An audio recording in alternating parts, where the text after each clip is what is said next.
apalagi ditambah juga kita bekerja sama dengan banyak pihak yang pastinya kita berharap semuanya happy. Kalau persiapan pastinya akan sangat sangat panjang. Apalagi kemarin kita baru membahas setlist aja, lagu-lagu Solo itu udah panjang, udah ada perdebatan juga gitu. Openingnya apa itu udah mulai ada argumen-argumen yang seru. Tapi bukan hanya itu aja, kalau ngomongin latihan udah pasti bakalan panjang juga ya. Minimal sih harusnya 10 jam. Karena 10 jam, dan itu pasti tidak hanya satu kali. Kita akan lakukan beberapa kali. Dan yang serunya lagi adalah kita akan membawakan lagu-lagu yang jarang banget kita bawain. Karena kalau kita main manggung reguler kan 1 jam, 10 lagu. Terus lagunya juga biasanya lagu-lagu yang memang hits gitu. Tapi kali ini kita bawain lagu-lagu yang tidak hanya lagu hits, tapi juga lagu-lagu yang jarang kita bawain. Ada lagu-lagu juga yang di era baru kemarin.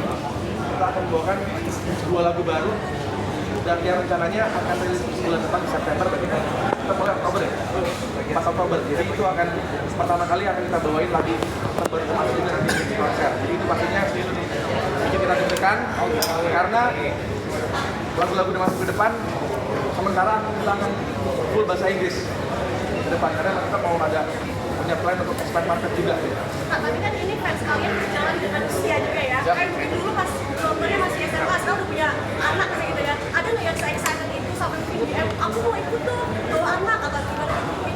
Ada cerita-cerita lucu gitu ya, kan? biasanya kalau Persifers yang udah dari dulu suka sama animasi datang ke konser kita biasanya udah bawa anak gitu. Ya, Sering jadi kalau misalnya kita manggung kemarin juga kita sering datang sama Persifers, misalnya ketemu di bandar atau di Oto atau di saat konser itu juga mereka nontonnya nggak cuma mereka aja tapi bawa keluarga gitu ya. Sekarang ya harapannya semoga nggak cuma pada masih zaman dulu tapi juga ada masih yang terbaru yang baru kali ini suka sama animasi. Dan kita juga cukup kaget juga karena beberapa tahun belakangan ini tuh kita lagi sering manggung di SMP dan SMA. Jadi kita juga kaget ternyata lagu-lagu masih yang lama itu ternyata mereka baru tahu juga dan mereka suka. Itu yang bikin kita juga happy karena ternyata lagu kita tuh umurnya panjang. Dan ada beberapa lagu-lagu yang tadinya itu kayaknya biasa aja lagunya itu tiba-tiba jadi naik lagi secara stream. Jadi karena kita sekarang udah lebih mudah yang melihat data tuh gampang. Kita tinggal cek streaming platform, kita jadi tahu lagu mana aja yang lagi naik streamnya. Dan itu ternyata works banget ketika lagu-lagu kita tuh di remix sama para tiktokers gitu. Jadi ya kita memang mau nggak mau harus bisa menerima itu, dan itu juga sebenarnya yang memperpanjang umurnya animasi juga. Lagu-lagu kita juga jadi ada regenerasi pendengarnya. Mas Rian mau nanya dong, kenapa? Sampai sekarang udah mulai besar seperti apa? Apalagi kan mau masuk Asia juga kan dari dulu mulai dari Yes. Ya pastinya kita dulu pertama kali band memang udah punya mimpi yang besar. Dan kita adalah band yang tadi kita bilang kita band dari sebuah gang kecil itu, tapi kita memang punya mimpi yang besar. Pastinya kita mungkin udah ngebayangin ya akan jadi seperti ini, tapi untuk bisa menjadi seperti ini itu tuh perjalanan panjang banget, gak mudah, dan kita juga melewati banyak rintangan, halangan juga gitu. Tapi alhamdulillah udah 23 tahun lebih kita bisa tetap bareng-bareng dan malah kita bisa bangun bisnis bareng juga. Kita punya perusahaan yang sedang kita jalankan.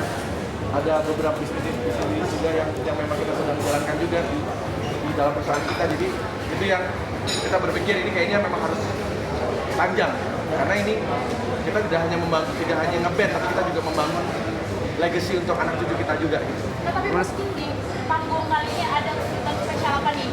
Misal, apa kepikiran membuat drama musikal di tengah konsernya, perjalanan yang menggambarkan perjalanan masif? Nah, Kalau drama musikal sih enggak, tapi pastinya akan ada beberapa simbol-simbol atau visual-visual yang mewakili perjalanan Masif dari dulu sampai di era baru di Masif. Jadi kayak mungkin kalian akan merasakan seperti journey perjalanan. Kalau buat kita sih udah kayak perjalanan spiritual ya. Jadi karena untuk membuat album itu kan nggak gampang gitu.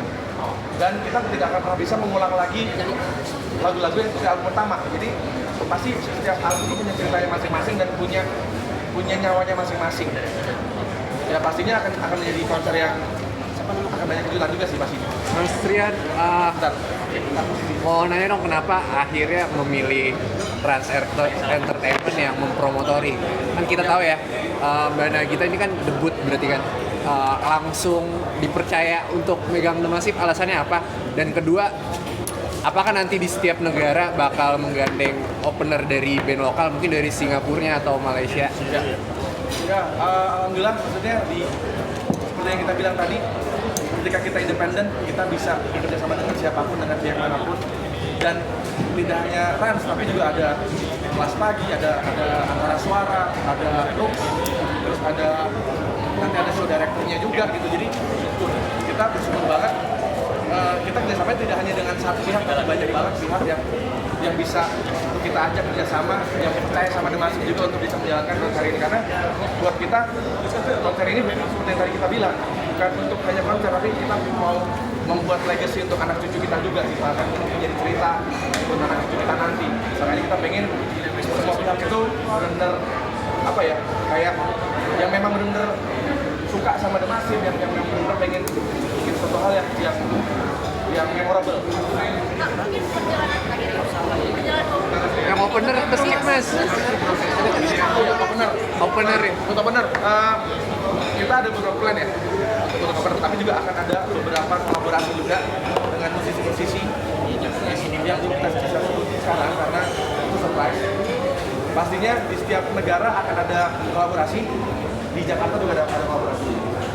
Gimana sih prosesnya pemilihan negara-negara di luar ini, yang khususnya 4 negara yang di luar Jakarta, Indonesia, terus apakah setiap negara ini masing-masing lagunya juga sama yang akan dibawa Mas? Ya, kita plannya kita akan mempersiapkan 20 lebih lagu, bisa 20, 21, 22, 23 atau mungkin lebih.